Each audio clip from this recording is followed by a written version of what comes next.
Apa alasan sehingga kurikulum perlu diubah? Ada beberapa alasan sehingga kurikulum perlu diubah, antara lain: 1. Tantangan zaman yang dihadapi oleh murid sekarang berbeda dengan tantangan zaman yang kita hadapi di masa kita masih menjadi murid dahulu. 2. Kurikulum harus diadaptasi sesuai dengan perkembangan zaman yang dihadapi oleh murid saat ini. 3. Murid merupakan generasi masa depan bangsa yang akan mengukir zaman sesuai dengan potensinya. Apa itu kurikulum? 1. Kurikulum merupakan seperangkat pedoman penyelenggaraan dan pengaturan kegiatan pembelajaran untuk mencapai tujuan pendidikan tertentu. 2. Kurikulum merdeka merupakan panduan dalam proses kegiatan pembelajaran yang didasarkan pada faktor kebutuhan belajar murid sesuai dengan perkembangan individu dengan tujuan untuk meminimalisir ketertinggalan pembelajaran akibat pandemi. Ciri khas kurikulum merdeka yang membedakan dengan kurikulum 2013. 1. Sistem pembelajaran berbasis proyek untuk pengembangan soft skill dan karakter murid sesuai profil pelajar Pancasila. 2.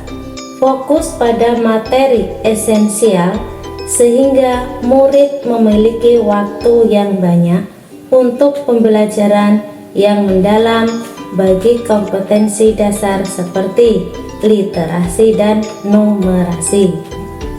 3. Guru lebih leluasa untuk melakukan pembelajaran yang terdiferensiasi sesuai dengan kemampuan peserta didik dan melakukan penyesuaian sehingga dengan konteks dan muatan lokal.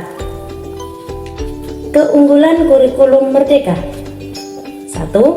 Materi pembelajaran lebih sederhana dan fokus pada materi esensial sehingga murid dapat belajar lebih mendalam tanpa harus takut dikejar waktu dan bebas memilih sumber ajar yang lebih variatif.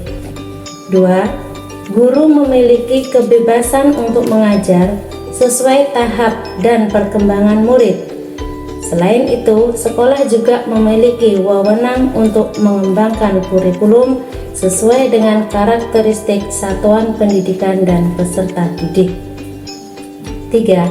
Sistem pembelajaran menjadi lebih interaktif melalui kegiatan proyek bertujuan agar murid menjadi lebih aktif dan dapat mengeksplor isu-isu yang terjadi. 5 prinsip pembelajaran dalam kurikulum merdeka. 1. Pembelajaran dirancang dengan mempertimbangkan tahap perkembangan dan tingkat pencapaian peserta didik saat ini sesuai dengan kebutuhan belajar. 2. Pembelajaran dirancang dan dilaksanakan untuk membangun kapasitas untuk menjadi pembelajar sepanjang hayat. 3. Proses pembelajaran mendukung perkembangan kompetensi dan karakter peserta didik secara holistik. 4. Pembelajaran dirancang sesuai konteks, lingkungan, dan budaya peserta didik serta melibatkan orang tua dan komunitas sebagai mitra. 5. Pembelajaran berorientasi pada masa depan yang berkelanjutan. 3 tipe pembelajaran dalam kurikulum merdeka. 1. Pembelajaran intrakurikuler yang dilakukan secara terdiferensiasi sehingga peserta didik memiliki cukup waktu untuk mendalami konsep dan menguatkan kompetensi. 2. Pembelajaran kurikuler berupa proyek penguatan profil pelajar Pancasila, berprinsip pembelajaran interdisipliner yang berorientasi pada pengembangan karakter dan kompetensi umum. 3. Pembelajaran ekstrakurikuler dilaksanakan sesuai dengan minat murid dan sumber daya satuan pendidik.